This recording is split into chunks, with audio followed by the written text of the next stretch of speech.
Hello everyone. ఈరోజు మనతో పాటు పాగోటి సతీష్ ఉన్నాడు.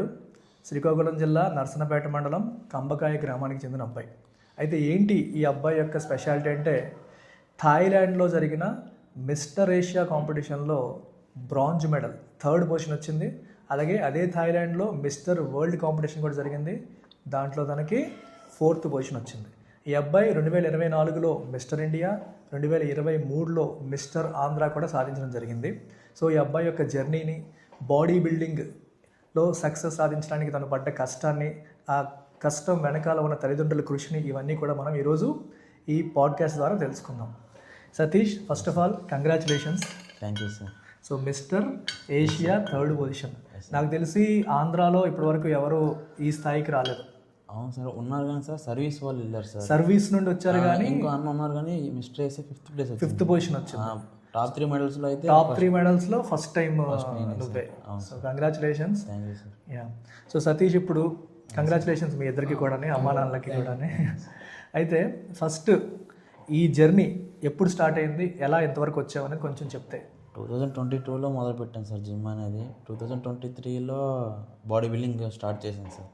2023లో మిస్టర్ ఆంధ్ర, 2024లో జూనియర్ మిస్టర్ ఇండియా, 2025లో జూనియర్ మిస్టర్ ఏషియన్. నేను స్టార్ట్ చేసి జస్ట్ 2 ఇయర్స్కే మిస్టర్ ఆంధ్ర అయిపోయింది.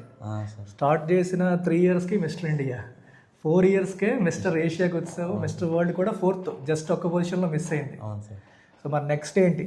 మిస్టర్ వరల్డ్కి మళ్ళీ మిస్టర్ వరల్డ్ గోల్డ్ మెడలిస్ట్ కానీ, లేకపోతే మిస్టర్ ఏషియా గోల్డ్ మెడల్ కోసం ట్రై చేస్తావా? ట్రై చేస్తాను sir. Okay, very good.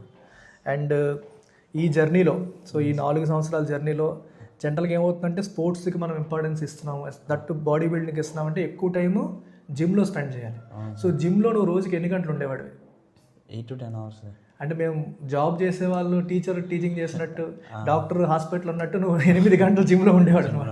So మీ నాన్నగారు వ్యవసాయంలో ఉన్నట్టు 8 గంటల పాటు నువ్వు జిమ్లోనే. మరి 8 గంటల పాటు జిమ్ అంటే మీరు ఫుడ్ ఎలా ఉంటుంది మీది? Morning eggs, oats sir. మధ్యాహ్నం చికెన్, మళ్ళీ నైట్ చికెన్ సార్. ఒక 200 grams రైస్ సార్, అంతే సార్. వెజిటేబుల్స్ ఉంటాయి సార్. చికెన్ అంటే ఏంటి? మంచి మంచి బిర్యానీలు అన్ని రకాలు తింటావా? అలాగే ఇంకా sir half boil sir. Half boil, salt without spicy sir. Only వాటర్లో బాయిల్ చేసుకుని తినేయడమే సార్. వాటర్లో బాయిల్ చేసి చప్పచప్పగా ఉంటాయి. చప్పగా సార్. చప్పచప్పగా తినేవాడివి, తినాలి తప్పదు. ఓకే. ఇంక దీంతో పాటు ప్రోటీన్ కోసం ప్రోటీన్ పౌడర్స్, ప్రోటీన్ షేక్స్ అవన్నీ తాగేవాడిని, అవి కూడా అవసరం ఉంటాయి. ఉంటాయి సార్. ఎన్ని ఎగ్స్ తినేవాడి రోజుకి? 20 eggs సార్. రోజుకి 20 eggs. అంటే అన్ని తినాలనిపిస్తుందా? తప్పదు సార్, తప్పదు కాబట్టి తినాలి. అలాగా కొన్ని రోజులు అయ్యాక అలవాటు అయిపోతుంది సార్. అలవాటు అయిపోతుంటుంది. ఓకే. సో సతీష్, అయితే నీకు ఫస్ట్ టైం ఈ బాడీ బిల్డింగ్ వైపు రావాలని ఎందుకు అనిపించింది, ఎప్పుడు అనిపించింది?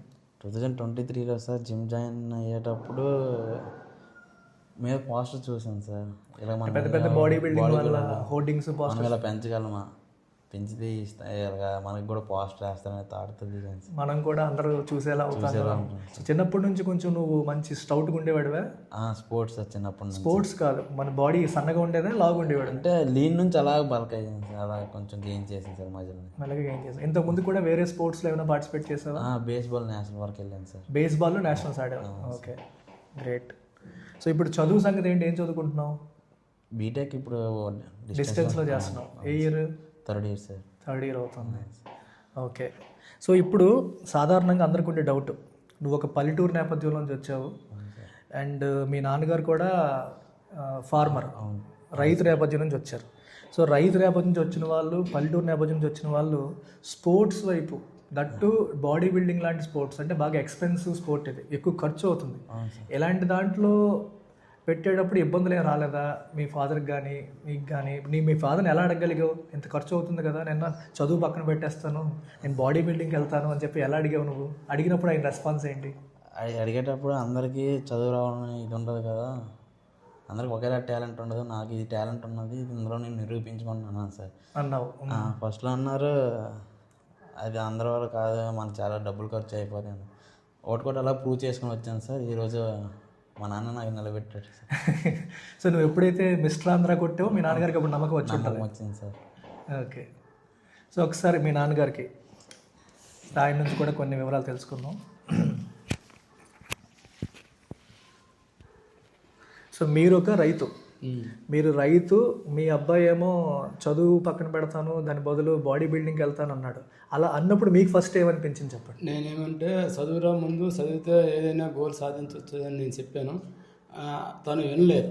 వినకుండా జిమ్కి వెళ్ళి మిస్టర్ ఆంధ్ర కొట్టాడు. అక్కడ నుంచి నాకు నమ్మకం అయ్యి దీనికి కొద్దిగా మొగ్గు చూపించి దానికి ఎక్స్పెండిచర్ ఖర్చు ఎప్పుడైతే తను మిస్టర్ ఆంధ్ర కొట్టాడో అప్పుడు మీకు నమ్మకం వచ్చింది. నమ్మకం వచ్చి సరేలే నువ్వు చదువు అది కంటిన్యూ చేస్తుండు, దీన్ని వదలకు అని చెప్పేసి అలాగా ప్రోత్సహించాను.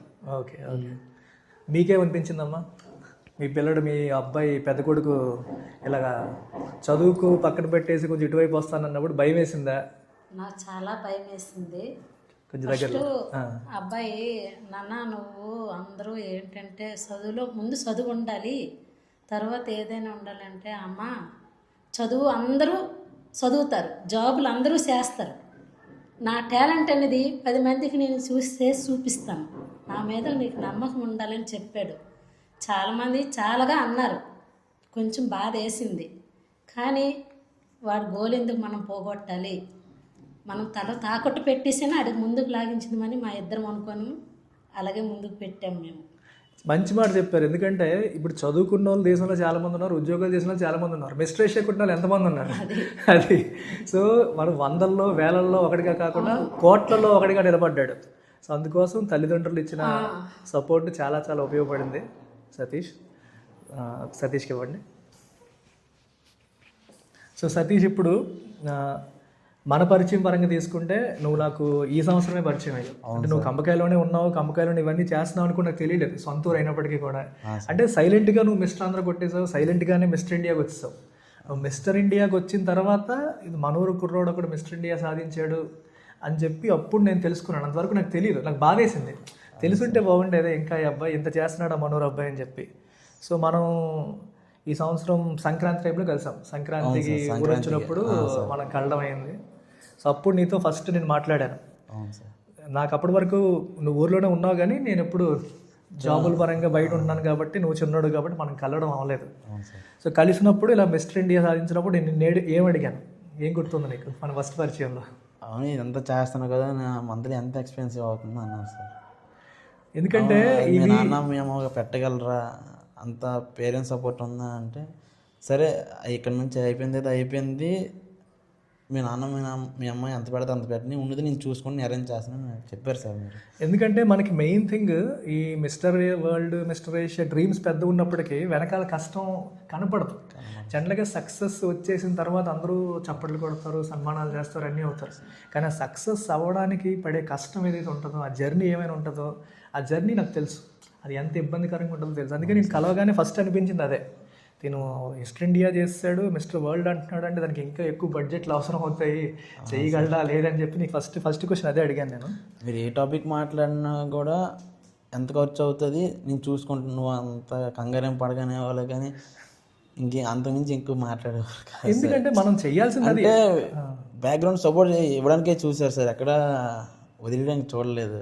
మెయిన్ రీజన్ ఏంటంటే కష్టపడే వ్యక్తి ఒకరు ఉన్నప్పుడు, సాధించాలన్న కసి ఉండి డ్రీమ్ ఉండి ఒకరు ఉన్నప్పుడు, అలాంటి వాళ్ళని సపోర్ట్ చేయకపోతే పాపం.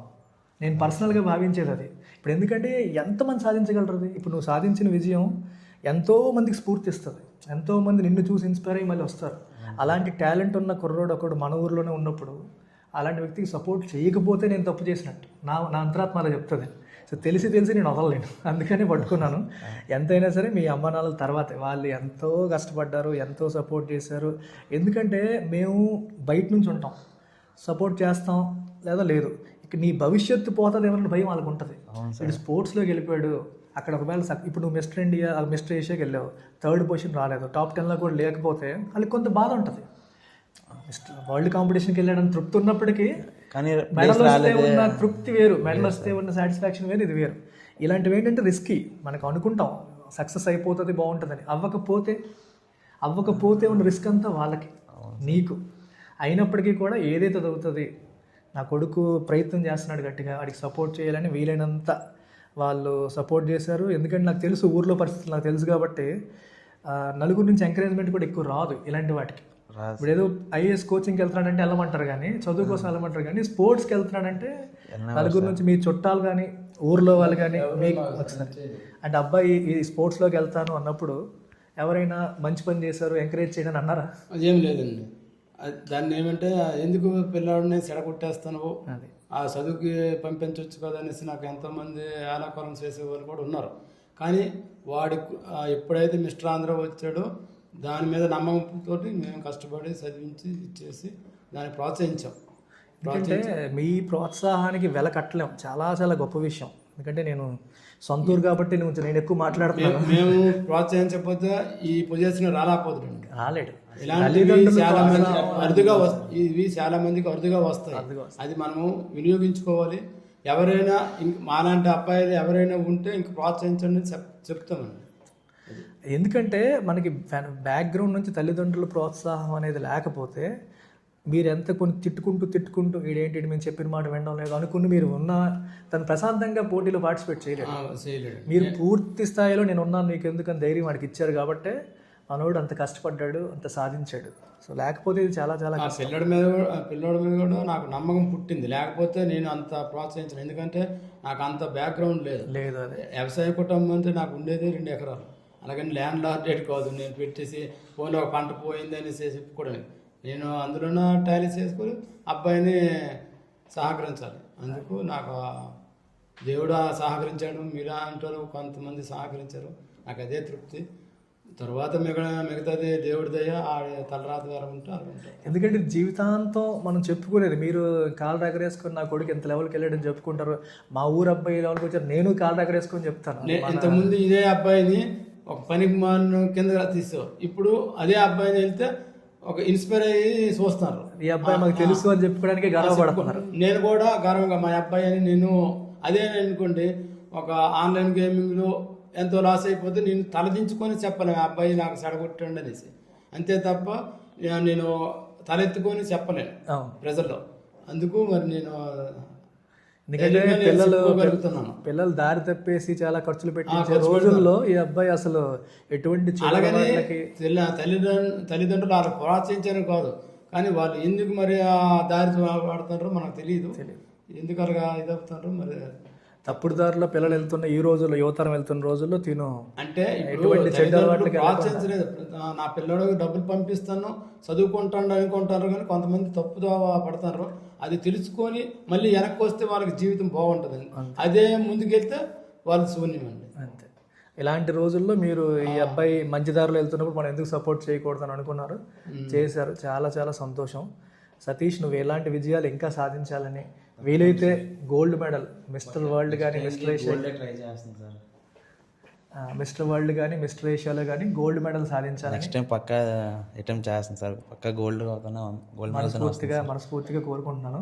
అండ్ ఇదే సమయంలో ఇంకొంతమంది పేర్లు కాకపోయినా సరే తల్లిదండ్రుల సహకారం నా వరకు నేను ఎంత చేసినప్పటికీ ఇక చాలామంది మన ఊర్లోనే ఉద్యోగాలు చేస్తున్న వాళ్ళు కానీ ఎవరైనా కానీ అంటే వాళ్ళకి వచ్చిన ఆదాయం తక్కువైనప్పటికీ కూడా ఎంతో కొంత హెల్ప్ చేశారు.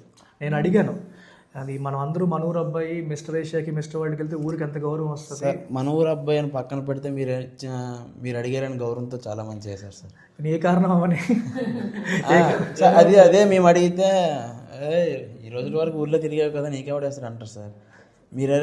మీరు అడిగారని గౌరవంతోనే చాలా మంది చేశారు సార్. మరి ఏదవని మన ఊరు నుంచి నా బాధ అదే. ఎందుకంటే నువ్వు పలానా అయ్యావంటే వీడు పలానా కంబకాయరా, పలానా ఊరు అబ్బాయిరా అంటారు.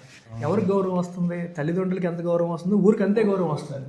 నువ్వు సిటీ వాడివి కాదు, విలేజ్ అనేది కుటుంబం. నేను ఎప్పుడు అదే అంటాను, విలేజ్ అంతా కలిపి ఒకటే కుటుంబం. ఇక్కడ ఎవరు మాట్లాడుకున్నా ఇగో మీ చెల్లి మీ బావ అంటారు. అవును సార్. ఎందుకని ప్రతి ఒక్కరు ఏ 2 ఫ్యామిలీస్ అయినా సరే పేర్లు పెట్టి పిలుచుకోవడం కన్నా అన్ననో బావనో మామనో పిలుచుకుంటాం. పల్లెటూరు అంటే ఒక పెద్ద కుటుంబం అనే భావన. అందుకే నేను అందుకే ఊర్లో గొడవలైనా ఒకరి గురించి ఒకరు అనుకున్నా సరే ఏమంటాను నేను, కుటుంబంలో రావు గొడవలు, అలాగే అనుకోవాలి.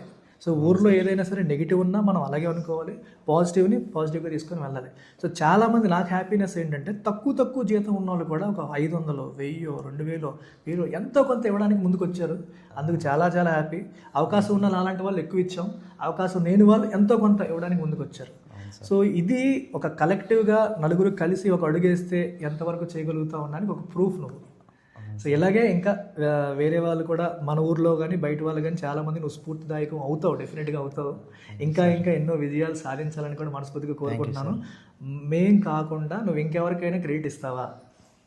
ఉన్నారు సార్, క్రియేట్ అవ్వడానికి ఫ్రెండ్స్ ఉన్నారు, ఇంకా ఉన్నారు సార్. ఓకే పేర్లు చెప్పకూడదు.